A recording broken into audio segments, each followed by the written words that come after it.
Bonjour, bonsoir, selon l'endroit, le moment, le lieu ou l'endroit que vous recevrez cette vidéo. Là, je suis revenu en mode obscurité parce que il y a une obscurité qui se manifeste en ce moment dans mon pays, le Gabon. Tout particulièrement par rapport à l'affaire de mon jeune frère, assassiné, abattu, tué, ironiquement, par les forces de l'ordre et de défense de ce pays, le Gabon.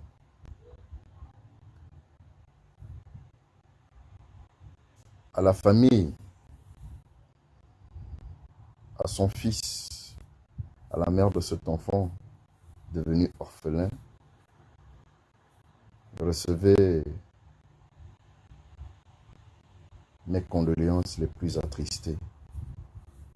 Alors là, vraiment les plus attristées parce que Gabonais de souche, révolutionnaire, et je dirais même partageant la vision de ce jeune frère qui est tombé pour qu'il y ait plus de justice et qu'il y ait moins d'injustice dans ce pays. Mes sincères condoléances et que Yahweh vous donne la force de surmonter. Sinon, j'ai même envie de dire que Yahweh nous donne à tous la force de surmonter cette épreuve. Et je veux m'adresser particulièrement à ceux qui ont donné des ordres et à ceux qui ont lancé cet assaut. Honnêtement, c'est indigne. C'est indigne parce que lorsqu'on regarde la vidéo de ce jeune frère, de ce jeune compatriote, à aucun moment, je dis bien à aucun moment, il ne présente aucun problème psychologique. À aucun moment, il ne représente un danger pour les otages. À aucun moment, il ne présente aucune menace pour l'insécurité de ce pays, pour qu'il soit battu aussi lâchement. Mais sachez une chose, ça je préfère déjà vous le dire, que les balles que vous avez utilisées contre ce frère vont se retourner contre vous. Parce que il y a parole dit, et nos ancêtres nous l'ont enseigné. Parce que la Bible est inspirée de la civilisation africaine qui tue par l'épée, meurt par l'épée. Celui qui a tiré, sache que les balles là vont se retourner contre toi. Et ça, je le déclare au nom puissant de Yeshua Mashiach, au nom des ancêtres de Glen, au nom des ancêtres du Gabon. Ces balles là vont se retourner contre toi.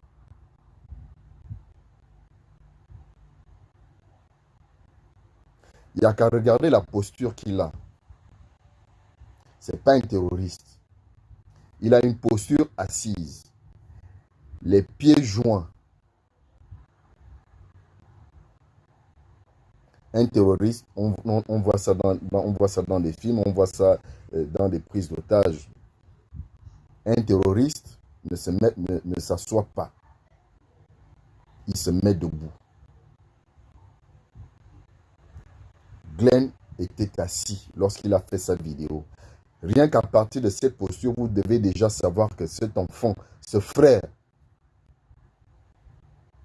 n'est pas une menace par la posture.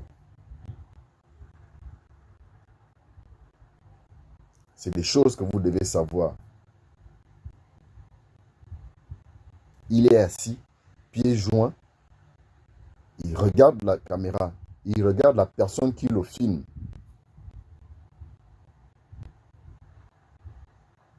Ça, c'est déjà de 1. De 2, il n'a aucune arme avec lui. Il ne brandit aucune arme.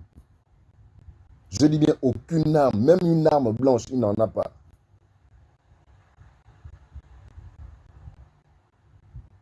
Même une arme blanche, il n'en a pas. Même une bouteille, il n'y a pas de bouteille à côté de lui pour dire qu'il était ivre. On ne voit même pas une certaine fumée de cigarette pour dire qu'il a pris du chanvre ou bien qu'il était en train de fumer. Tout ça, ce sont des éléments, lorsqu'on analyse bien la vidéo, pour comprendre qu'effectivement, cet enfant, ce jeune frère, n'était pas une menace. Ça, certainement, les spécialistes vont corroborer ce que je dis. Puisqu'on dit souvent que les jeunes sont sous l'emprise du tabac, voilà pourquoi ils posent certains actes. Rien du tout. Tout ce qu'on entend, c'est le chant de la cigale, des oiseaux. Ça, c'est de deux. De trois, lorsqu'on entend, lorsqu'on écoute, il parle de manière cohérente, de manière très intelligente. Je ne sais pas s'il a fait des grandes études, mais le français qu'il parle, c'est du moins un français soutenu. Il est très cohérent. Il est très explicatif. J'ai même envie de dire qu'il ne fait aucune faute grammaticale ou aucune faute linguistique.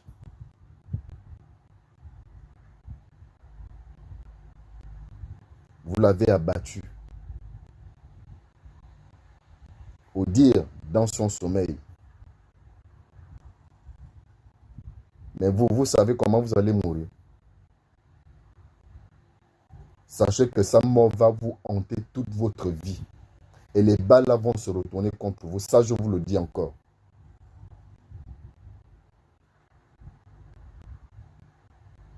Ça, je vous le dis. Les balles que vous avez utilisées contre Glenn, qui l'ont atteint, vont se retourner contre vous.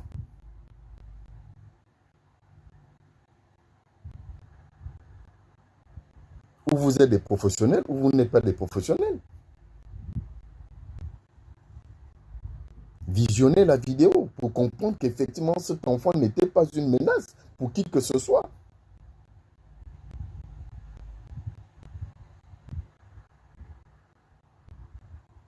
Mais vous l'avez abattu parce que, comme disait un frère que j'ai suivi sur des réseaux sociaux, pour faire peur, pour montrer l'exemple à quiconque. Mais sachez que les actes isolés seront votre partage. Parce qu'au Gabon, il n'y aura pas de guerre civile. Au Gabon, il n'y aura pas de guerre civile. La peur va changer de côté cette fois-ci.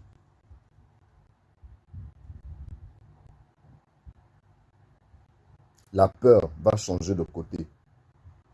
Les Gabonais vont maintenant poser des actes isolés pour vous faire comprendre que le pays là, il est pour nous, il est à nous.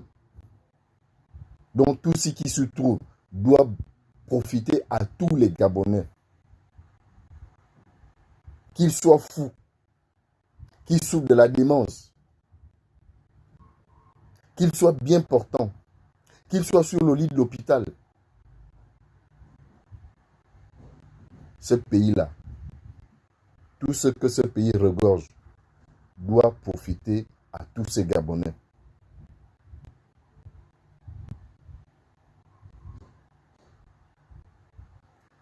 Ce petit ne demandait rien d'autre. Il demandait juste l'essentiel, le nécessaire et l'utile.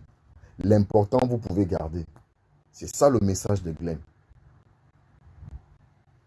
Gardez l'important, mais donnez-nous, accordez-nous le nécessaire, l'essentiel et l'utile. Mais vous l'avez abattu pour faire peur, pour faire croire que ça ne doit pas continuer comme ça. Mais non, vous vous trompez. Vous vous trompez lourdement.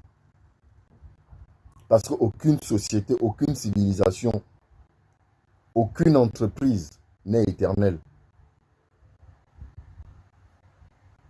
Aucune œuvre humaine n'est éternelle.